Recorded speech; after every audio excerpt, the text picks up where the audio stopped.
Hello students, मैं doctor Bhubaneswar Suthar, Mangilal Bagri राजकीय महाविद्यालय नोखा से।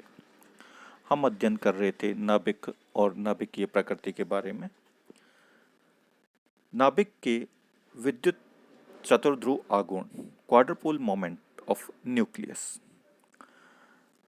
हमने किसी भी स्थान पर नाभिक आवेश वितरण के कारण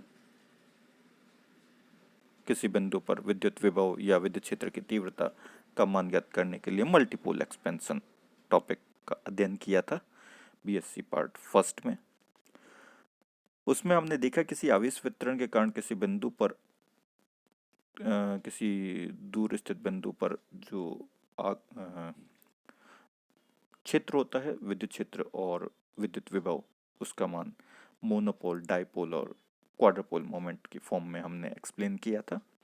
ठीक उसी प्रकार हम नाभिक के लिए भी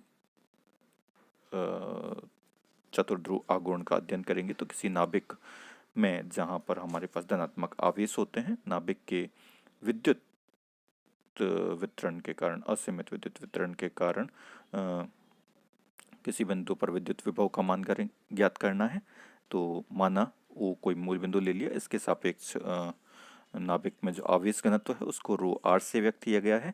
तब आयतन अल्पांश डीवी, आयतन अल्पांश लिया हमने डीवी, उसमें किसी बिंदु ओ से आर दूरी पर स्थित किसी बिंदु पर जो आवेश है उसका मान हम d q equal to rho into d v से व्यक्त करते हैं। और बिंदु ओ से जेड एक्स पर, जेड दिशा में बिंदु पी पर, जो कि ओ से कैपिटल आर दूरी पर है, उस आयतन अल्पांश के कारण जो विद्युत विभव है उसको हम डी फाई इक्वल टू के डी क्यू अपॉन ए से व्यक्त करते हैं, जहाँ ए जो है वह आयतन अल्पांश से बिंदु पी की दूरी को व्यक्त करता है। फॉर्मूला हमारे पास के क्यू अपॉन आर होता है, उसी को हमने यहाँ पर यूज किया है। नाभिक के संपूर्ण आवेश वितरण के कारण बिंदु बी पर विभव ज्ञात करना है तो हम समाकलन कर सकते हैं। समाकलन करने के पश्चात हमारा समीकरण जो है वो आएगा D phi equal to integration के D rho R D V upon ए।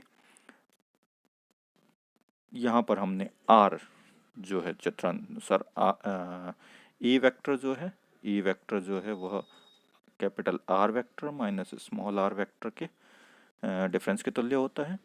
मॉड करना है तो दोनों तरफ मॉड कर दिया हमने, तो ये आ गया square root of R square minus small are square minus 2r R cos theta. Theta जो है r vector, capital R vector यानी जेड दिशा, और स्मॉल आर वेक्टर आयतन अल्पांश की दिशा के मध्य का कोण को व्यक्त करता है।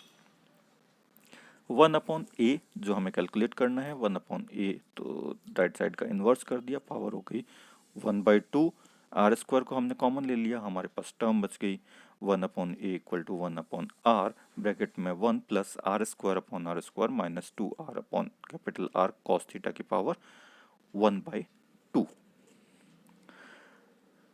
चूंकि अज्ञात बिंदु जहां पर हमें विद्युत विभव का मान ज्ञात करना है उसकी मूल बिंदु से जो दूरी है वह अत्यधिक रखी गई है, तो कैपिटल आर का मान जो है वह स्मॉल आर की तुलना में बहुत ज़्यादा है। तो समीकरण में इस अप्रोक्सीमेशन को यूज़ किया और यहाँ पे बाइनोमियल एक्सपेंशन करने के साथ उच्च घात के पदों को हमने नगण्य मान लिया। तो हमारे पास टर्म आती है 1/a equal to 1/r, 1 plus small are square upon capital R square minus 2 small are upon capital R cos theta की पावर 1/2। बाइनोमियल एक्सपेंड करेंगे, द्विपद प्रमेय से इसका विस्तार करेंगे और उच्च घात की टर्म को नेग्लेक्ट करेंगे। तो हमने इसको एक्सपेंड कर दिया, तो टर्म आ गई 1/r, ब्रैकेट में 1 minus 1/2 R square upon capital R square minus 2 small are upon cos capital R cos theta, और next term 3/8 capital R square small are square upon capital R square minus 2 R cos theta upon R का square plus and so on. इसमें small are upon capital R की multiples कि पदों की form में इसको expand किया तो हमारे पास कुछ इस तरह की टर्म्स आ गई। स्टार्टिंग टर्म जो है 1/a इक्वल टू क्या आता है 1/r, 1 plus r cos theta upon capital R plus r square upon 2 capital R square bracket में 3 कॉस स्क्वायर थीटा माइनस 1 की फॉर्म में टर्म आ गई हमारे पास में। 1/a का मान हमने रख दिया तो हमारे पास विभव का मान बिंदु P पर विभव का जो मान है वह कुछ स्टार्टिंग टर्म्स हमारे पास इस तरह से आ गई। Phi equal to k 1/r integration rho D R rho R D V plus 1/r square rho R cos theta D V plus 1/2 R cube integration rho bracket में 3 cos square theta minus 1 D V. तो हमारे पास कुछ terms आ गई। इसमें integration की term को हमने यहाँ पे लिखा और 3 कांस्टेंट्स की फॉर्म में माना P0, P1 और P2। P0 जो है रो dv को व्यक्त करता है, P1 जो है रो r cos थीटा dv को व्यक्त करता है और थर्ड टर्म जब है 1/2 रो r स्क्वायर ब्रैकेट में 3 cos square theta minus 1 dv को व्यक्त करता है। इसको P3 से व्यक्त किया गया है।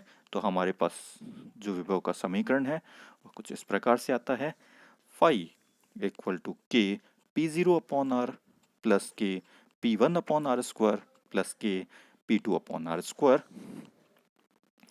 तो यहाँ पर प्रथम द्वितीय और तृतीय पद क्रमशः एक बिंदु आवेश जिसको मोनोपोल चार्ज, जेड दिशा में द्विध्रुव आवेश डाइपोल मोमेंट और जेड दिशा में चतुर्ध्रुव आघूर्ण या क्वाड्रपोल मोमेंट के कारण बिंदु P पर विभव को दर्शाते हैं। P1, P2 और P3 को क्रमशः मोनोपोल, डाइपोल और क्वाड्रपोल से व्यक्त करते हैं। P0 का मान जो है वह नाभिक के कुल आवेश को व्यक्त करता है, P1 जो है वह द्विध्रुव आवेश को व्यक्त करता है और P2 जो है क्वाड्रपोल मोमेंट या चतुर्ध्रुव के z घटक को व्यक्त करता है। और इसको हमने मॉडिफाई करके इस फॉर्म में लिख दिया Q equal to 1/2 integration rho R square R cos theta को z की फॉर्म में लिख दिया तो 3z स्क्वायर माइनस आर की फॉर्म में ये वैल्यू आ गई। z घटक मान आ गया चतुर्ध्रुव आघूर्ण का। चतुर्ध्रुव आघूर्ण का मान हमारे पास एक नंबर की फॉर्म में मिलेगा। ये नंबर या तो 0 या धनात्मक या ऋणात्मक हो सकता है। अगर चतुर्ध्रुव आघूर्ण का मान 0 होता है अर्थात 3z स्क्वायर का मान आर स्क्वायर के तुल्य है या 3z स्क्वायर का मान X square plus Y square plus Z square cancel हो गया तो z equal to X plus Y अर्थात सममित वितरण। यदि आवेश का सममित वितरण होता है, आवेश यूनिफॉर्मली डिस्ट्रीब्यूट होता है, गोलीय रूप से वितरित होता है तो उस केस में चतुर्ध्रुव आघूर्ण का मान 0 होता है। या दूसरे शब्दों में हम कह सकते हैं यदि चतुर्ध्रुव आघूर्ण का मान 0 है तो आवेश वितरण गोलीय वितरण होगा।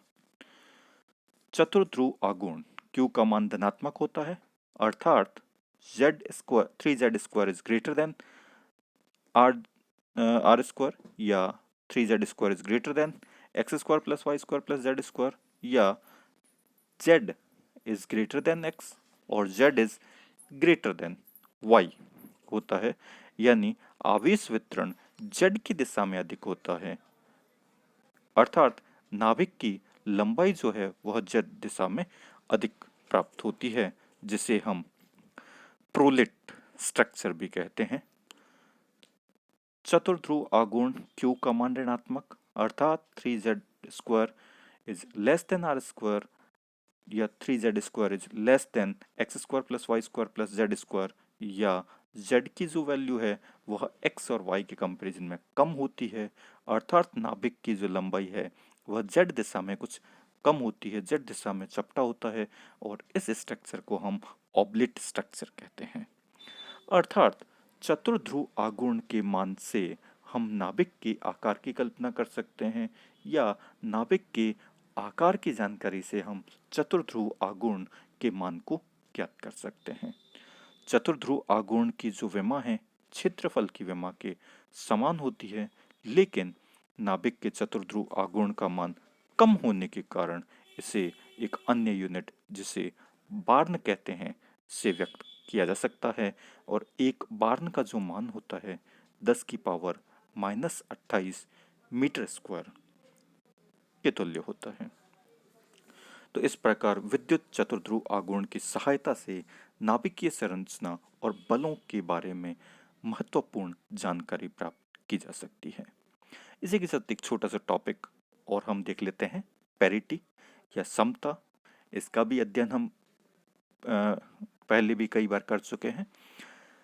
किसी कण की स्थायी अवस्था का वर्णन क्वांटम यांत्रिकी में तरंग फलन से किया जाता है, और तरंग फलन XYZ निर्देशांकों का फलन होता है या उन पर निर्भर करता है।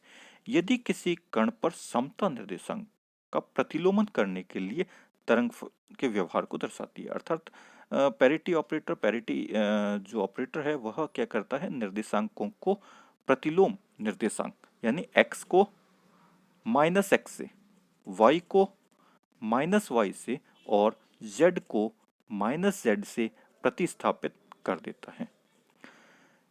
यदि इस परिवर्तन से तरंग फलन के मान में कोई परिवर्तन नहीं आता, इस प्रकार हमने निर्देशांकों को परिवर्तित किया परंतु तरंग फलन में कोई परिवर्तन नहीं आता, तो ऐसे तरंग फलन को की समता क्या होती है, इवन होती है, उसको इवन फंक्शन कहते हैं।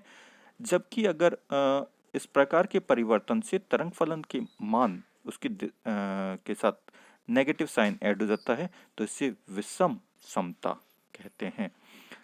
समता अगर इवन है तो उसके लिए तरंग फलन के निर्देशांकों को चेंज करने के पश्चात भी उसके मान में कोई परिवर्तन नहीं आता। अगर नेगेटिव साइन का परिवर्तन आता है तो इसकी समता विषम होती है। नाभिक की किसी भी अवस्था में समता कोणीय संवेग समता जो है कक्षीय कोणीय संवेग पर निर्भर करती है। यदि एक न्यूक्लियॉन का कोणीय संवेग L है तो इसकी जो समता है पैरिटी जो है वह P = -1 से व्यक्त की जाती है। नाभिक की जो परिणामी समता है वो अवयवों की समता के गुणनफल से ज्ञात की जा सकती है। अगर नाभिक में कुछ कण हैं जो न्यूक्लियॉन्स हैं, उनकी अलग अलग कोणीय संवेग LA, LB इत्यादि हैं, तो इनकी जो कुल समता है नाभिक की वह P = PA, PB, PC के गुणनफल के तुल्य होती है, यानी -1 LA + LB + LC से व्यक्त की जाती है। इस स्थिति में सम इवन वाले जो नाभिक हैं उनकी समता इवन होती है, और विषम वालों की जो समता है, जो पैरिटी है, वो अयुग्मित प्रोटॉन और न्यूट्रॉन की समता के गुणनफल के तुल्य होती है। धन्यवाद। Thank you.